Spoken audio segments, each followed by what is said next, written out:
I've been a preacher for more than 30 years. I've studied and taught through the book of Genesis many times in churches all around the world, and I've trained pastors in the skills of interpreting texts. And it's very clear they're not stories about gods.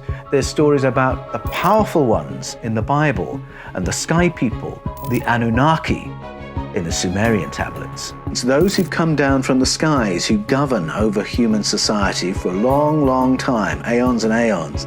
And then there comes a point where they hand over to human kings, Gilgamesh. He's part sky people, part human. Well, in 2003, we had the opportunity to test that scientifically because it appeared that we had unearthed Gilgamesh's tomb. In Tassili Niger, we can see depictions of figures with spacesuits and helmets. India, known for its ancient narratives of flying vimanas, holds a wealth of such images. In 1486, Italian artist Carlo Crivelli produced his painting, The Annunciation. You'll note that the way it depicts the supernatural conception of Jesus is quite different from the account carried in canonical texts. If you enjoy our content here on Fifth Kind TV and would like to support our work, please would you consider subscribing to our new website, fifthkind.tv. Here we will have our full catalogue of material along with exclusive access to interviews and documentary content. Sign up today, become part of the community, become part of the conversation. Thank you so much for your support, and I'll see you there. Vladimir Shcherbak and Maxim from the Al-Farabi Kazakh National University and the Fezenkov Astrophysical Institute have devoted 13 years to the Human Genome Project, mapping human DNA coding. Together, they have concluded that human beings were intelligently designed with what they describe as arithmetic patterns and symbolic language encoded into our DNA. Makukov and Shcherbak have identified 9 multiples of 37 scattered through our genetic code. Speaking to New Scientist, Makukov described the pattern as very hard to ascribe to natural processes.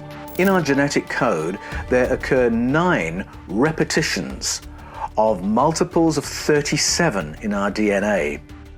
And the researchers point out that the likelihood of that happening by chance are 1 in 10 trillion. In a mastery of understatement, Makukov explained, "It was clear right away that the code has a non-random structure. Sooner or later, we have to accept the fact that all life on Earth carries the genetic code of our extraterrestrial cousins, and that evolution is not what we think it is." The Russian physicist Yuri Rumor first identified one set of repetitions back in 1966. Francis Crick, the co-discoverer of the double helix structure of DNA, and senior physicist Leslie Orgel added their voice to support the theory that the origins of human DNA are extraterrestrial. In the 21st century, Maxim Makukov and Vladimir Shcherbak have added the weight of solid data and empirical support.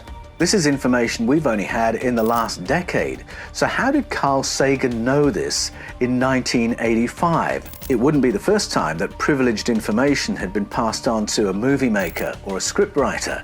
But on the other hand, I happen to know that Carl Sagan was a student of the world's ancient mythologies, and in particular the Babylonian and Sumerian. Did he find something buried there that gave him this clue of what we were to find? Makukov and Shcherbak argue that those who intervened in human evolution very deliberately left their signature behind in our DNA coding for us to find. In fact, modern film lore is littered with narratives that suggest an ET intervention in the evolution of Homo sapiens. And one very interesting clue comes in the 20th century novels and movie franchise of Planet of the Apes, because in that story, a higher species, in that case the humans, genetically modify the apes to become more useful as slaves, in effect. The apes can do the hard yakka, the heavy lifting kind of work, if we can just modify them to be a little bit more intelligent.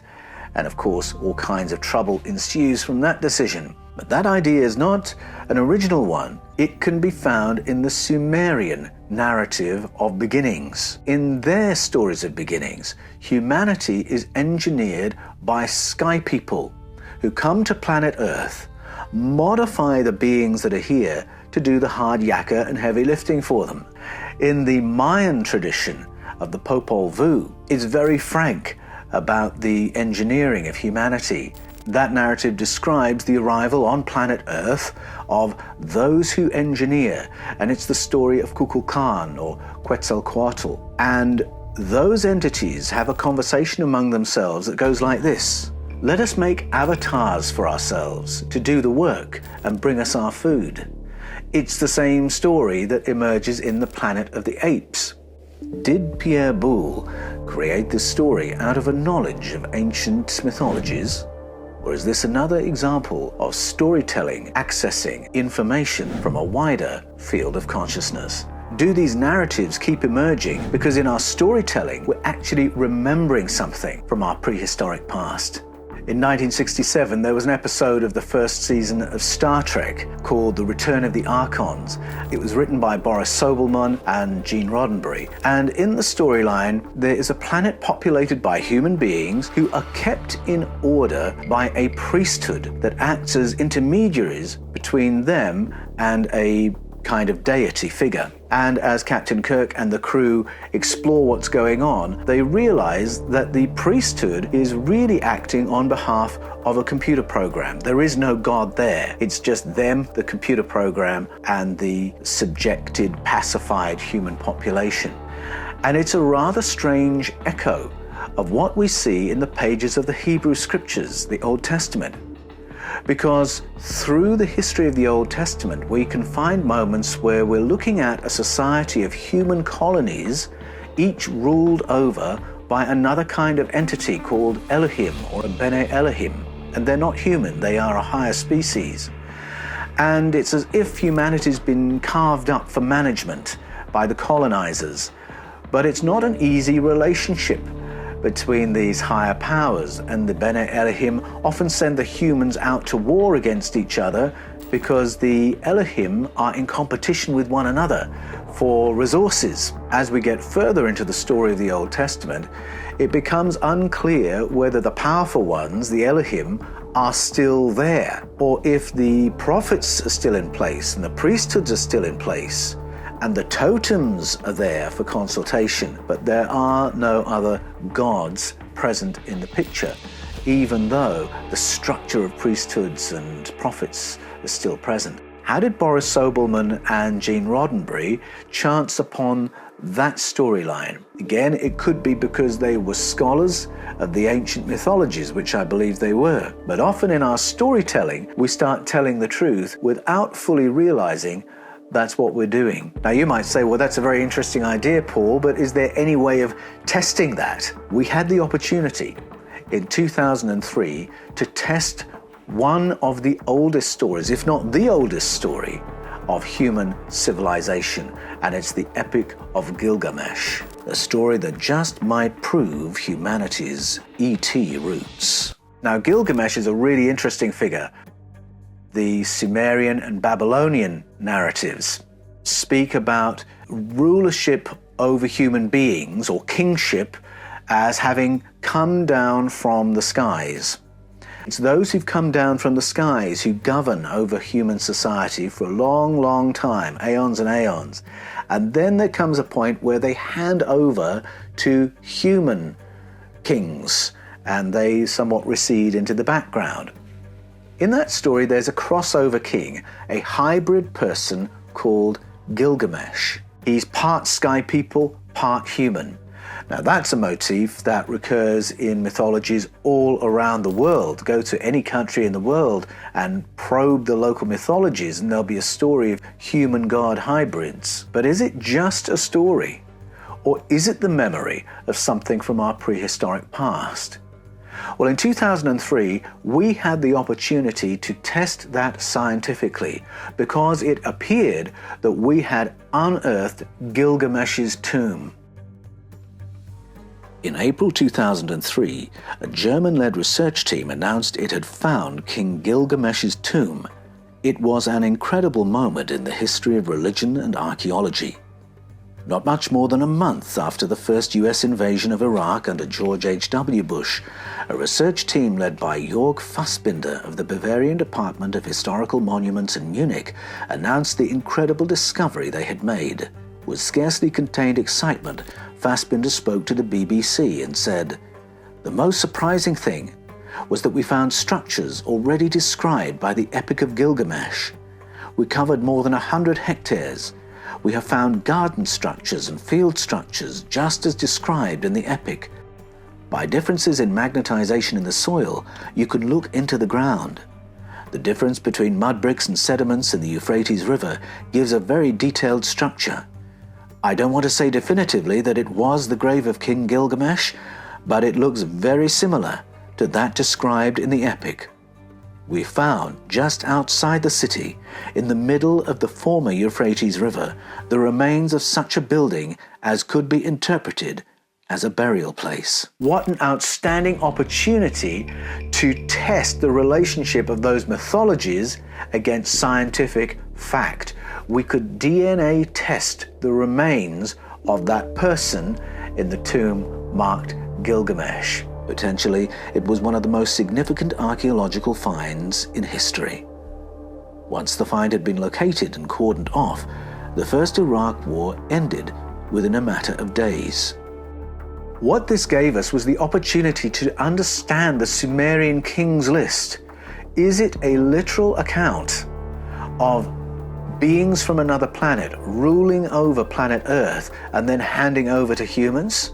Or is it something else? Should we read it differently? Here we had the opportunity to test it, and it was a unique opportunity. Sadly, the public investigation of the site was quickly interrupted. In 2005, Fassbinder wrote mournfully in the scientific journal of Dossier, Archéologie et Sciences des Origines, to translate it from the French text. Contrary to what some journalists have claimed, it isn't at all proven that our find corresponds with Gilgamesh's under-river tomb. We are sorry not to be able to give a more precise idea of the results of our magnetic investigation. But since 2003, all the archaeological sites of Iraq have been under a serious and growing threat. The lack of security in the country and the trafficking of art and artifacts are causing the total and irreversible destruction of archaeological sites by looters. All archaeological structures will be better preserved if we leave them under the ground, untouched and buried.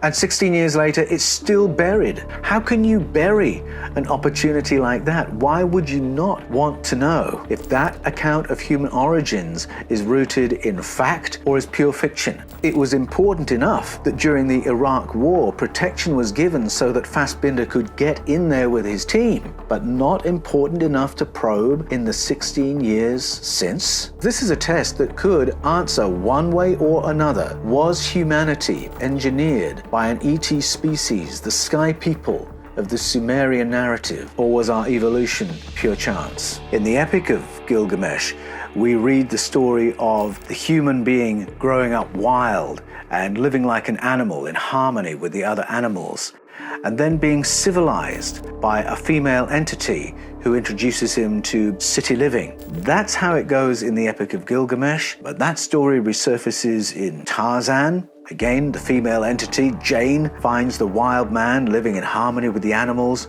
and then civilizes him and brings him to the city. It's there in Rudyard Kipling's The Jungle Book, in which Mowgli reaches the point where he's attracted to the human girl and wants to go to the human settlement to live as a human being.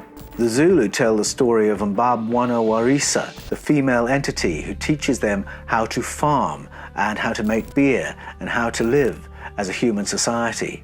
Why is that story so resonant? Why does it keep resurfacing? Now, in those cases, I don't believe it's to do with probing the stories of antiquity and recycling them. I believe those are examples of how in storytelling our minds enter a place where we download information from a wider field of consciousness. And in our storytelling, we start telling the truth without realizing that's what we're doing. The narratives of Contact, Planet of the Apes, and the Epic of Gilgamesh all point to an ET intervention in the evolution of Homo sapiens. In those mythologies and stories, are we remembering something from our prehistoric past? Are we simply retelling the same story over and over, but it remains pure fiction? In the Tomb of Gilgamesh, we have the opportunity to answer that question definitively. This is a test that could answer one way or another. Was humanity engineered by an ET species, the sky people of the Sumerian narrative, or was our evolution pure chance? In 2014, archaeologist J.R. Bhagat brought to the world's attention the rock paintings of Chama, Chhattisgarh. He argues that they depict a UFO along with a suited and helmeted figure. In these paintings, we see a being with 3 fingers and a classic alien grey-shaped head and eyes. J.R. Bhagat said, "The findings suggest that humans in prehistoric times may have seen or imagined beings from other planets, which still create curiosity among people and researchers. The fan-like antenna and the 3 legs of the vehicle's stand clearly show a similarity to a UFO-type craft. Might our artists and the artists of history be the curators of information which has been ignored, removed, or as in the case of the Bible, translated out of our written texts?" In 2009, Irving Finkel got his hands on an amazing piece of prehistory, a unique piece of Babylonian literature inscribed on a 4,000-year-old cuneiform tablet. It speaks to the intricate relationships among ancient texts, Babylonian, Sumerian, and biblical. It also raises intriguing questions about what other mechanism might carry cultural memory through history. Irving Finkel is one of the world's leading Assyriologists, a co-curator at the British Museum. Before the 1800s, little was known about the narrative sources of the Bible's stories of beginnings, and in particular, the flood. Anthropologists had long noted the presence of flood narratives in cultures spanning the globe. Then in 1835, Henry Rawlinson of the East India Tea Company lowered a buoy over a cliff in western Iraq to uncover the Behistun inscription. The Behistun inscription was a phenomenal find. It was an inscription carved in the side of a cliff in 3 known scripts, and it was the key to our translating the texts of the cuneiform tablets which we've been digging up since the 1500s. All of a sudden, we learn that the biblical flood narrative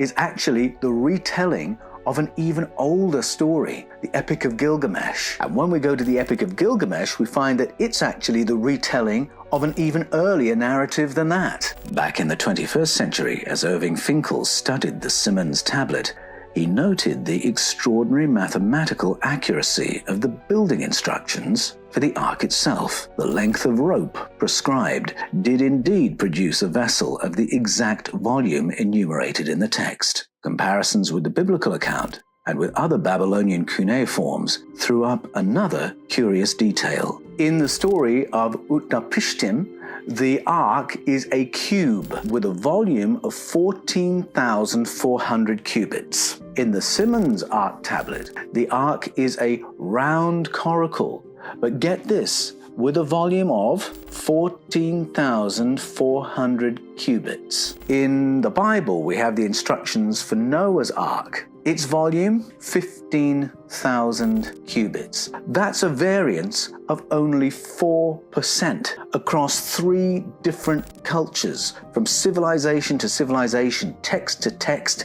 age to age. Go to almost any child's Bible and you'll find an ark that looks like this. And yet the text of Genesis tells us in very great detail what Noah's Ark actually looked like, a long rectangular barge. This is not a rectangular barge. This is the cross-section not of a cuboid, but of a round coracle, the coracle of Atrahasis. How can an artist have the biblical instructions for that in one hand and produce that image? Clearly, what's in the artist's mind has come from somewhere else. Now, don't tell me that the artists, the illustrators, knew what they were doing, because no one had seen the round coracle of Atrahasis before 2014, when Irving Finkel reconstructed it. No one had even heard of Atrahasis before the 1800s. So by what mechanism did the memory of that shape land in the minds of those artists? Could it be that the world's art and artists are really the curators of cultural memory in a way we have yet to understand?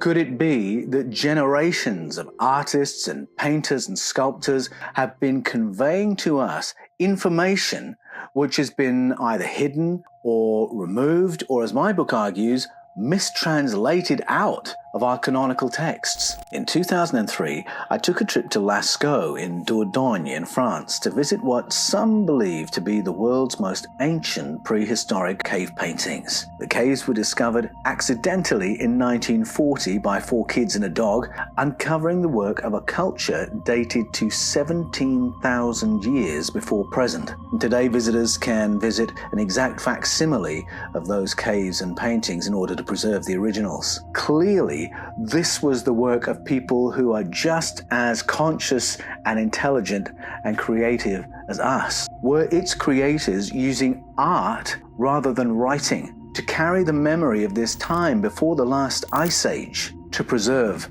their cultural memory? In Tassili-Niger, we can see depictions of figures with spacesuits and helmets and antennae and gloves, along with what appear to be flying saucers. To my mind, that's the most obvious way of interpreting those figures, and just look out for the UFO behind the figure.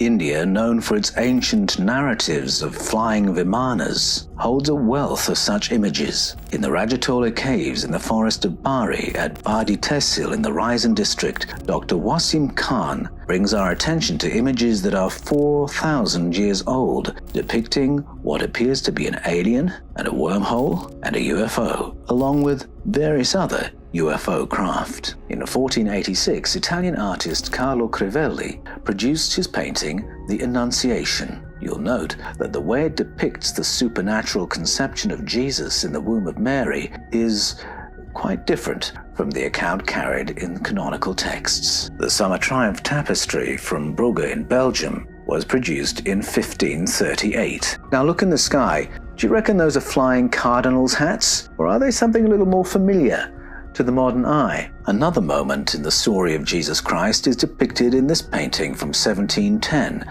painted by Ert de Gelder, the last pupil of Rembrandt. And you're right, the UFO, if you look up in the picture, or the UAP, isn't part of the canonical texts concerning the baptism of Jesus, but here it is in the canon of our historic art. Do we believe what we are seeing, or do our official narratives and canonical texts in the West allow us to look at these pictures but feel the need to explain them away and not believe what we're seeing? It isn't too hard to find examples from all around the world of art that, when you look at it, I believe with an open mind, it's not difficult to see ET contact. If you go to the National Museum of Guatemala, it has a whole section devoted to figures wearing space helmets and Bluetooths. Now, because ancient ET contact is not part of our official narratives, I think there's an impulse in a lot of us to look at that and simply not believe what we've seen.